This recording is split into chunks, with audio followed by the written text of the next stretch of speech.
December 1943.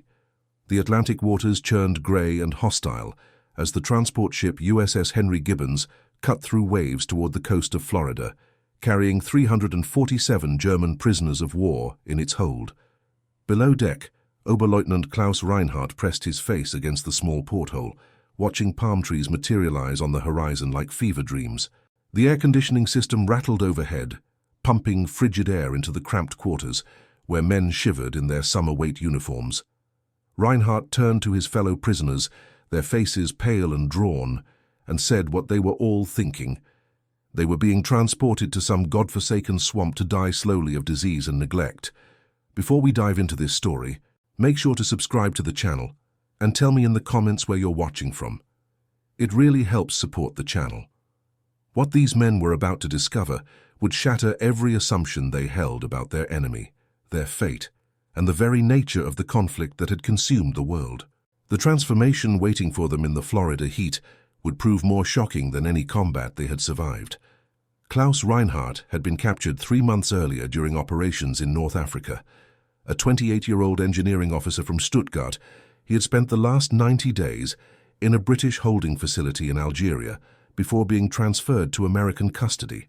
The journey across the Atlantic had taken 17 days, 17 days of speculation and dread among the prisoners. Rumors spread like cholera through the hold. America was a land of gangsters and savages, they told each other. The Geneva Convention meant nothing to these cowboys. They would be worked to death in mines or fields, beaten and starved as revenge for their military's actions across Europe. Feldwebel Otto Kemper, a 32-year-old tank commander from Bavaria, had kept a small diary throughout the voyage. His entries grew increasingly desperate as they approached the American coast. "We see land," he wrote on December 18th, "tropical vegetation. None of us know what awaits. Heinrich says they will separate officers from enlisted men and shoot the officers. I told him to shut up, but I wonder if he is right. We have heard nothing good about American prisons." The ship docked at Port Everglades on a Thursday morning. The prisoners were marched off in columns of 4, shackled at the ankles, shuffling down the gangway into blinding sunshine. The heat struck them like a physical blow. After the cold Atlantic crossing, the humid Florida air felt thick enough to chew. Reinhardt estimated the temperature at 32 degrees Celsius, maybe 33. Sweat immediately soaked through his uniform. American military police lined the dock, rifles at the ready. The prisoners were loaded onto a convoy of trucks with canvas covers, and the vehicles began moving inland. Through gaps in the canvas, Reinhardt caught glimpses of a world that seemed impossibly alien. Wide paved roads, enormous automobiles gleaming in the sun, buildings with glass windows stretching up 5 and 6 stories, billboards advertising Coca-Cola and Lucky Strike cigarettes, women in colorful dresses walking freely on sidewalks, laughing and carrying shopping bags. Lieutenant Friedrich Bauer, a 24-year-old pilot who had been shot down over Tunisia, leaned close to Reinhardt and whispered, "This cannot be real. It must be propaganda, a film set to demoralize us." Reinhardt said nothing, but he was thinking the same thing. Everything they had been told about America being weakened by the Great Depression, about a nation on the verge of collapse, seemed laughably wrong. The sheer abundance visible through those canvas gaps was staggering. The truck convoy traveled for nearly 3 hours before turning onto a dirt road that led into what appeared to be newly cleared pine forest. They passed through gates topped with barbed wire, and Reinhardt felt his stomach clench. Here it comes, he thought. This is where the pleasant facade ends. The Camp Blanding prisoner of war facility sprawled across 230 hectares of northeast Florida scrubland. The trucks came to a halt in a large assembly area, and the prisoners were ordered out. American officers stood on a raised platform. A translator stepped forward, a German-American corporal named Weber, whose accent marked him as Rhinelander. "Welcome to Camp Blanding," Weber announced. "You are prisoners of war of the United States Army. You will be treated in accordance with the Geneva Convention. You will be assigned barracks, issued uniforms and bedding, and provided with 3 meals daily. Medical facilities are available. You will be given work assignments consistent with your rank and the requirements of international law. Cooperation will be rewarded. Resistance will be punished. That is all." The prisoners exchanged confused glances. It sounded almost reasonable. Too reasonable. Surely the other shoe would drop soon. They were marched to a processing building where they surrendered their remaining personal effects for cataloguing, were issued new uniforms of blue denim with the letters PW stenciled on the back, and given medical examinations. Reinhardt noticed that the American doctor who examined him was thorough and professional, checking his teeth, eyes, and lungs with the same care he might give a fellow American. When Reinhardt mentioned a chronic pain in his shoulder from an old injury, the doctor made a note and said through the translator that physiotherapy could be arranged. The barracks were simple but clean, long wooden structures with rows of cots, screened windows, and electric fans mounted on the walls. Each prisoner received sheets, a pillow, a blanket, and a footlocker for personal items. Reinhardt had expected dirt floors and overcrowding. Instead, he found himself in a space that, while certainly not luxurious, was cleaner and better ventilated than many German military barracks he had known.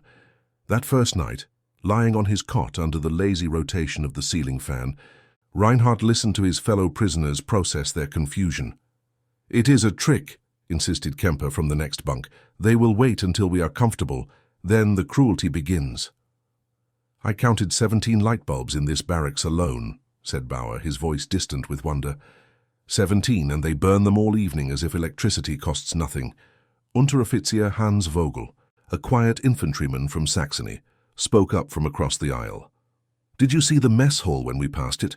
It was larger than any dining facility I have seen. Why would they build something so large for prisoners?" Sleep came slowly that night, brought on more by exhaustion than by any sense of security. The next morning began with réveillé at 600 hours. The prisoners were marched to the mess hall, and here the first major shock occurred.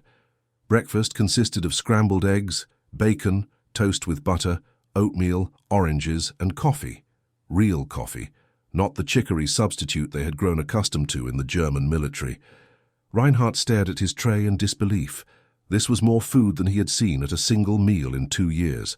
"They are fattening us up," muttered Kemper. But even he could not hide his eagerness as he began eating. The portions were generous.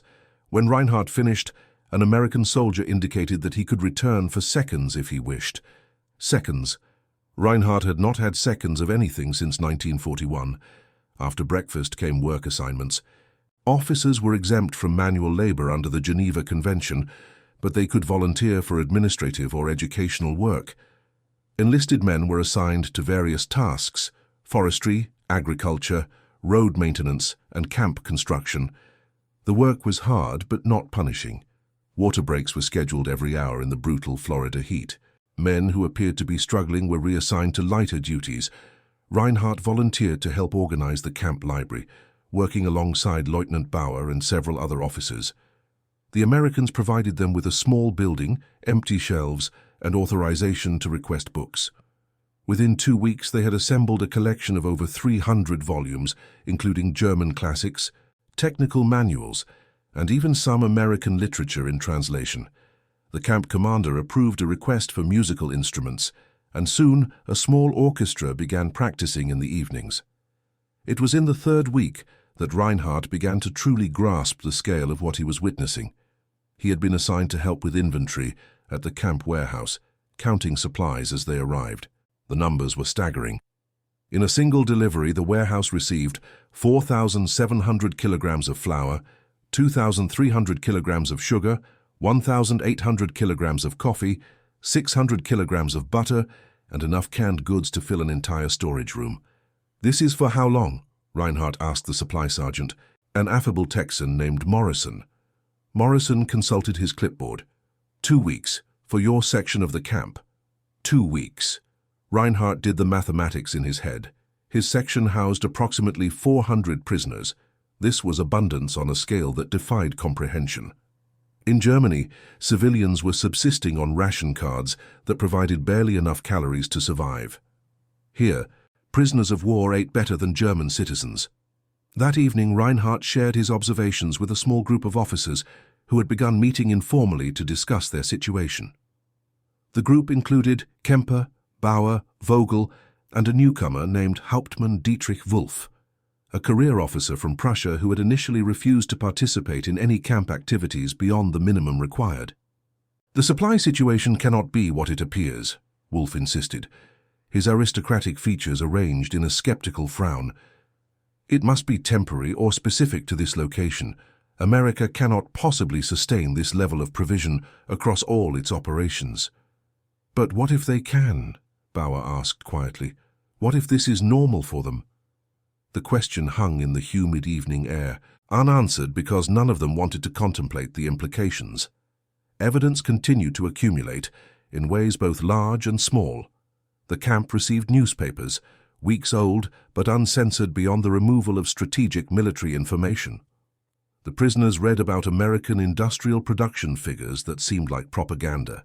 16 million tons of steel per month, 4,000 aircraft produced in October alone, Liberty ships being launched faster than they could be counted. "Lies," Wolf declared. "Obvious lies meant to demoralize us." But the physical evidence was harder to dismiss.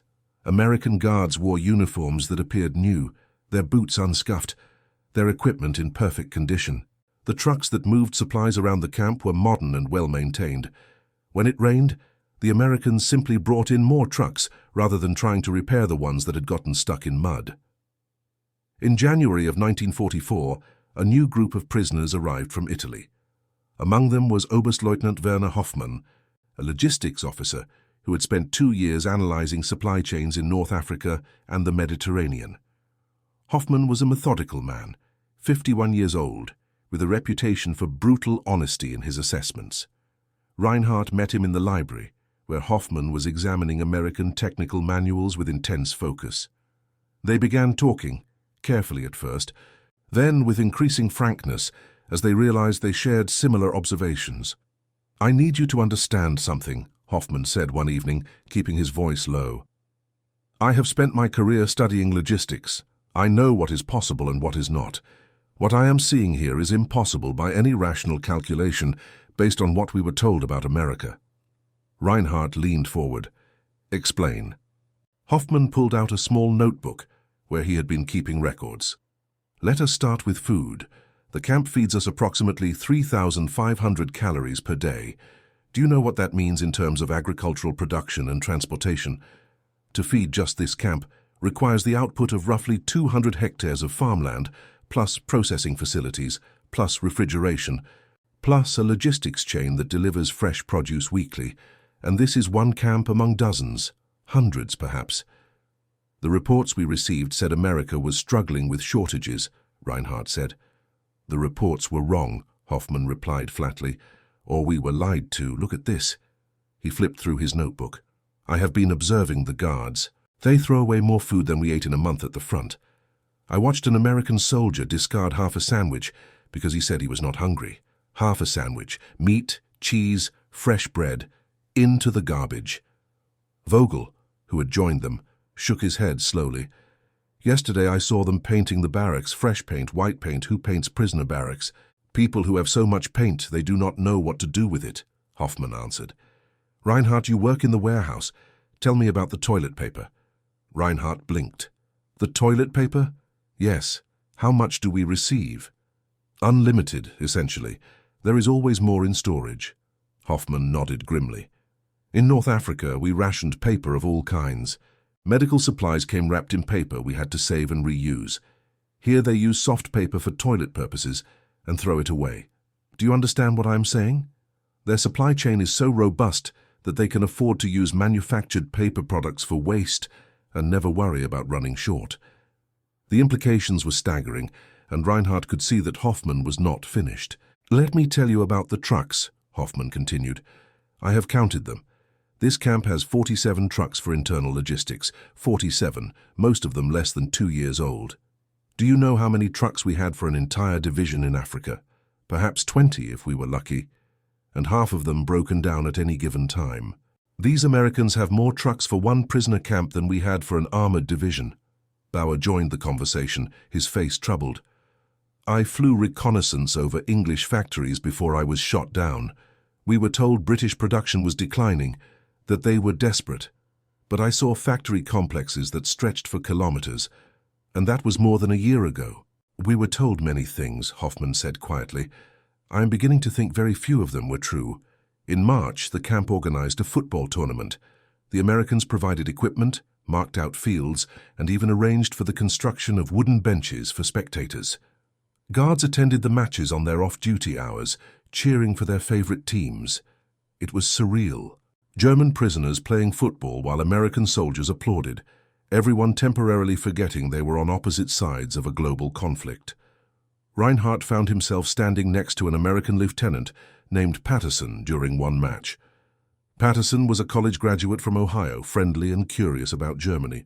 They talked in broken English and German about everything except the conflict. "Your English is getting better," Patterson observed. "Many of us are taking classes," Reinhardt admitted. "The camp provides teachers." Patterson nodded, as if this was perfectly normal. "Good. Education is important. What did you do before your military service?" "I was an engineer. Bridges, mainly. I worked on a project over the Rhine near Cologne." "No kidding? I studied civil engineering at Ohio State. Never got to build anything, though. Just ended up in the service." Patterson pulled out a pack of cigarettes, offered one to Reinhardt, then lit both with a steel lighter. "You think you will go back to engineering after this is all over?" The casualness of the question struck Reinhardt. After this is all over, as if it were a given that they would all survive, that life would continue, that there would be bridges to build and a future to plan for. "I hope so," Reinhardt said, "if there is anything left to rebuild." Patterson gave him a searching look. "There will be. There always is. We rebuild. That is what people do." That conversation stayed with Reinhardt for days. There always is. We rebuild. It was such an American sentiment, this confidence in the future, this assumption that destruction was temporary and recovery was inevitable. In April, Red Cross packages began arriving. Each prisoner received a parcel containing chocolate, cigarettes, canned meat, cheese, crackers, and coffee. The quantities were generous, meant to supplement the already adequate camp meals. Reinhardt watched Kemper open his package with trembling hands, tears streaming down his weathered face. "My daughter," Kemper whispered. "My daughter is 8 years old. She has never tasted chocolate like this, never. And here I am, a prisoner, receiving such things." The cognitive dissonance was becoming unbearable for many of them. How could they reconcile what they were experiencing with what they had been told? How could the enemy be treating them better than their own government had treated them? Wolf, the Prussian officer who had been so skeptical, underwent perhaps the most dramatic transformation. In May, he approached Reinhardt with a request to join the library work detail. They spent a long evening organizing books, and finally Wolf spoke what was on his mind. "I need to tell you something," Wolf said. "I have been writing letters to my wife through the Red Cross mail system. I have been truthful about conditions here. And I received a response last week." "What did she say?" "She said I must be lying to protect her feelings. She said conditions could not possibly be as I described, because if they were, it would mean everything we had been told was false." Wolf's voice cracked. "She accused me of becoming a traitor for saying positive things about the Americans." Reinhardt did not know what to say. The silence stretched between them. "I have served for 23 years, Wolf continued. "I believed in duty, in honor, in the rightness of our cause. And now I do not know what to believe. I lie awake at night thinking about the soldiers still out there, still believing they are fighting for something noble, while I sit here eating fresh oranges and playing chess." "What are you going to do?" Wolf looked at him with haunted eyes. "What can I do? I am a prisoner. But when this ends, if I survive, I will tell the truth about what I saw here. Someone must." Summer arrived, bringing with it heat that transformed Florida into a sauna. The Americans installed additional fans, increased water rations, and adjusted work schedules to avoid the worst of the midday sun. Medical staff checked prisoners regularly for signs of heat exhaustion. No one was forced to work when temperatures exceeded 38 degrees Celsius. In June, the camp received permission to build a swimming pool. Prisoners provided the labor, but Americans supplied the materials: cement, tiles, filtering equipment, diving boards. The project took 6 weeks. When it was completed, guards and prisoners alike used it during off-duty hours. swimming side by side in the chlorinated water. Reinhardt would never forget the sight of Vogel, the quiet Saxon infantryman, sitting on the edge of that pool with his feet in the water, laughing at some joke an American guard had told. It was the sound of a man who had forgotten, for just a moment, that he was supposed to be an enemy. In July, Hoffmann called together his informal group for a serious discussion. His expression was grim as he spread out newspapers and notes on a library table. "I need to share what I have concluded from my observations and calculations," he began. "I know some of you will not want to hear this, but you need to understand the reality of our situation." The men gathered closer. Reinhardt, Bauer, Kemper, Vogel, Wolf, and a half-dozen others who had become regular participants in these discussions. Hoffmann began with numbers. "Based on what I have observed here and what I can extrapolate from available information, the United States is producing war materials at a rate that exceeds Germany's production by a factor of at least 4 to 1, possibly 6 to 1. In terms of total industrial capacity, including civilian goods, the disparity is even larger." "That cannot be accurate," someone objected. "Let me finish," Hoffmann said firmly. "The evidence is everywhere. Consider vehicles. I estimate the United States is producing approximately 400,000 trucks per year. Germany produces perhaps 40,000. The Americans have more industrial capacity in the state of Michigan alone than we have in our entire nation," he continued, methodically destroying every assumption they had held. American steel production dwarfed German output. American shipbuilding was turning out vessels faster than they could be counted. American agriculture fed not only its own population and military, but also supplied allies around the world. "But the truly terrifying thing," Hoffmann said, his voice dropping, "is that they are doing this while maintaining civilian living standards that exceed our pre-conflict levels. American civilians complain about rationing, but their rations would seem like luxury to German citizens. They complain about shortages, but their stores still have goods we have not seen in years." Bauer spoke up, his voice small. "Are you saying we cannot prevail?" Hoffmann looked at him with something like pity. "I am saying we never had a chance. The conflict was decided the moment America entered it. Everything since has been inevitable arithmetic." The words hung in the air like a death sentence. Several men got up and left, unable to bear hearing more. Others stayed, needing to hear it all, needing to understand. "There is something else," Hoffmann continued, looking now at Reinhardt. "The way they treat us here, it is not kindness. It is not even really about the Geneva Convention, though they follow it scrupulously. It is about abundance. They treat us well because it costs them almost nothing to do so. The food we eat, the supplies we use, these are rounding errors in their economy. They can afford to be generous because they have so much that generosity is meaningless." Reinhardt thought about Patterson, the American lieutenant who had spoken about rebuilding, about the guard who had taught Vogel to play baseball, about the doctor who had arranged physiotherapy for his shoulder. Were none of those gestures genuine? Were they all just products of abundance? "I think you are wrong about one thing," Reinhardt said slowly. "Some of them are genuinely kind, I have seen it. But you are right that the kindness is easier when resources are unlimited. And that makes it no less devastating to realize what we are up against."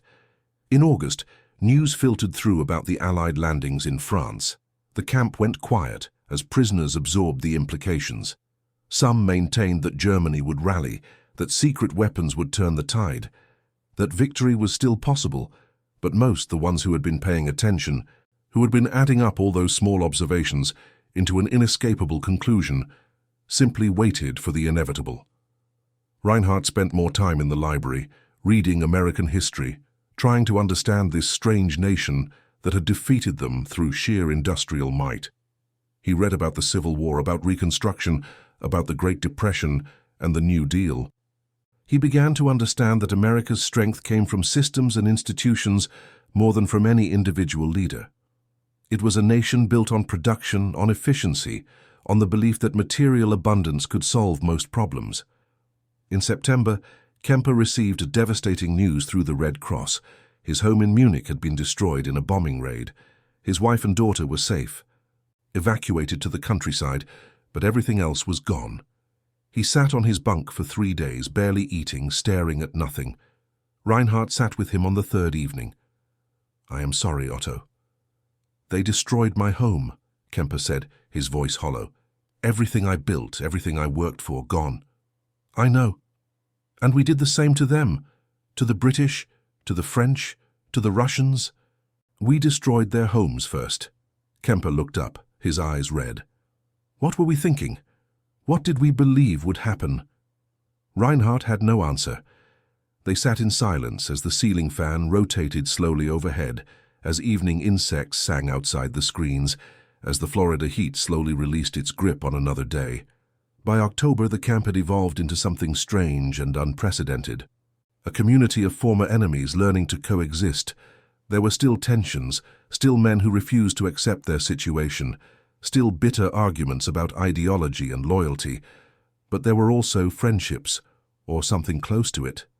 There were German prisoners teaching English classes to American guards who wanted to learn the language. There were Americans teaching baseball to Germans who taught them to play football in return. There were chess tournaments and card games and shared cigarettes. Vogel, who had been so quiet when he arrived, had become friends with an American guard from Iowa named Miller. Miller's family were farmers, and he and Vogel would spend hours talking about agriculture, comparing techniques and crops. One evening, Reinhardt overheard Miller telling Vogel that after the conflict ended, if Vogel wanted to come to Iowa, Miller's family would sponsor him, help him start over. "Why would you do that?" Vogel asked, genuinely confused. "Because you are a good man," Miller said simply, "and good men should have a chance to build good lives. This conflict, it is not about you and me. We did not choose this, but we can choose what comes after." In November, Reinhardt was called to the camp commander's office. Colonel Harrison was a career officer, gruff but fair, who ran the camp with firm efficiency. He gestured for Reinhardt to sit. "Lieutenant Reinhardt, I have been reviewing the educational programs you have helped organize. Impressive work." "Thank you, sir. I want to expand them. We are going to be housing prisoners for some time, probably well after the conflict ends. I want to establish vocational training programs, carpentry, mechanics, agriculture, whatever skills will help these men rebuild when they go home. I want you to help coordinate it." Reinhardt was stunned. "You want to prepare us to rebuild Germany?" "I want to prepare you to rebuild yourselves," Harrison corrected. "Germany will need skilled workers when this is over. The world will need people who understand that we are all better off when we help each other succeed." It was the most extraordinary thing Reinhardt had ever heard from a military officer. Here was the commander of a prison camp, an enemy officer, expressing concern for the future of the men he held captive. The cognitive dissonance was almost painful. "I will help," Reinhardt said, "but I must ask, why do you care what happens to us?" Harrison leaned back in his chair, considering his answer. "Because I was in France in 1918. I saw what happened after that conflict ended. We punished Germany, humiliated her, extracted every ounce of revenge we could, and 20 years later, here we are again. Maybe if we do things differently this time, if we help instead of punish, we can break the cycle."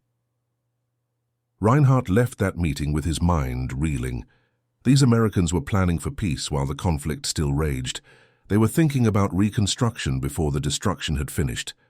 It was almost incomprehensible to someone who had spent years in a system that thought only in terms of victory or annihilation. December brought the first anniversary of Reinhardt's arrival at Camp Blanding, 365 days of captivity, and yet he felt more human than he had in years of service. He had gained 8 kilograms. His shoulder no longer hurt thanks to the physiotherapy. He could speak English well enough to read American novels. He had learned to play baseball and discovered a love for American jazz music that the camp orchestra sometimes performed. On the anniversary evening, the same group that had been meeting all year gathered in the library. Hoffman, Kemper, Bauer, Vogel, Wolf, and a dozen others. They had become something more than fellow prisoners. They had become witnesses to their own transformation. "I want to make a proposal," Hoffman said. "When this ends, when we go home, we must tell the truth about what we saw here, not to glorify America, not to justify anything that has happened. but to ensure that people understand that there are different ways to treat enemies, different ways to wage conflict, different ways to build a future. They will call us traitors, Wolf said quietly. Perhaps. But the truth is the truth, whether it is convenient or not. They agreed, each man in his own way committing to bear witness to what they had experienced. Reinhardt felt the weight of that responsibility settle on his shoulders.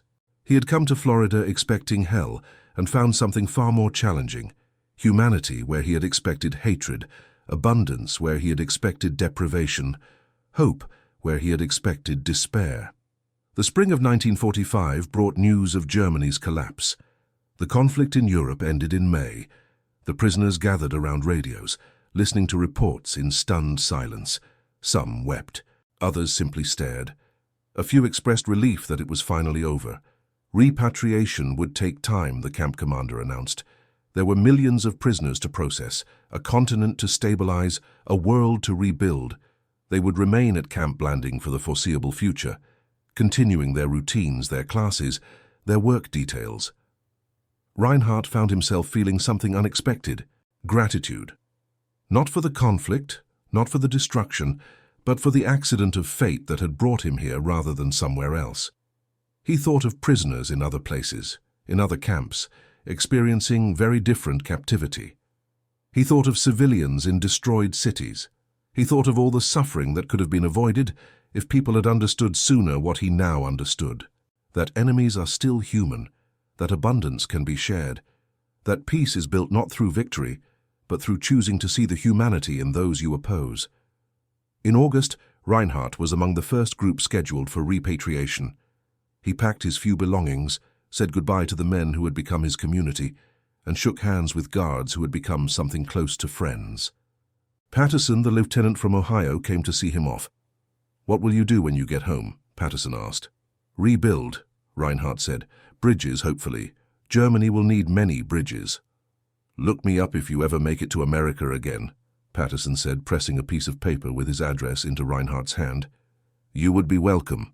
Reinhardt boarded the transport ship with 347 other prisoners, the same number that had arrived 19 months earlier. But they were different men now, transformed by an experience that had challenged everything they thought they knew about enemies and allies, about strength and weakness, about the nature of conflict and peace. As the Florida coast receded into the distance, Reinhardt thought about everything he would tell people when he returned home. He would tell them about the abundance, yes, about the food and the supplies and the overwhelming industrial might. But he would also tell them about Miller teaching Vogel about farming, about Patterson's kindness, about Colonel Harrison's vision for reconstruction. He would tell them that he had discovered hell was not where he expected to find it, and neither was humanity. The journey home took 3 weeks. Reinhardt arrived in Bremen to find a city of rubble and ash. The contrast with the Florida he had left was almost unbearable. But as he picked his way through the destroyed streets, toward what he hoped was still his family's home, he carried with him the words Colonel Harrison had spoken: "The world needs people who understand that we are all better off when we help each other succeed." He found his sister alive, thin but alive, in a bombed-out apartment building. When she asked where he had been, what he had endured, he told her the truth. He had been a prisoner in Florida, and he had learned that the world was more complicated, more hopeful and more human than he had ever imagined. In the years that followed, Reinhardt did rebuild bridges. He also rebuilt his life, his family, and his understanding of what it meant to be human, in a world capable of both terrible destruction and unexpected grace. He never returned to America, but he kept Patterson's address in his wallet until the day he died. A reminder of a moment when enemies had chosen to see each other as people first and adversaries second. Hoffman kept his promise and wrote extensively about his observations, though he had to wait decades before people were ready to hear what he had to say. Kemper returned to his family and became a teacher, dedicating his life to ensuring young people understood the costs of conflict. Vogel did eventually make it to Iowa, sponsored by Miller's family, and spent 40 years farming American soil with techniques he had learned from both sides of the Atlantic. Wolf returned to a Germany that no longer had use for Prussian officers and became a librarian. forever grateful for the education he had received in a prison camp library in Florida. And that concludes our story. If you made it this far, please share your thoughts in the comments. What part of this historical account surprised you most? Don't forget to subscribe for more untold stories from World War II and check out the video on screen for another incredible tale from history. Until next time.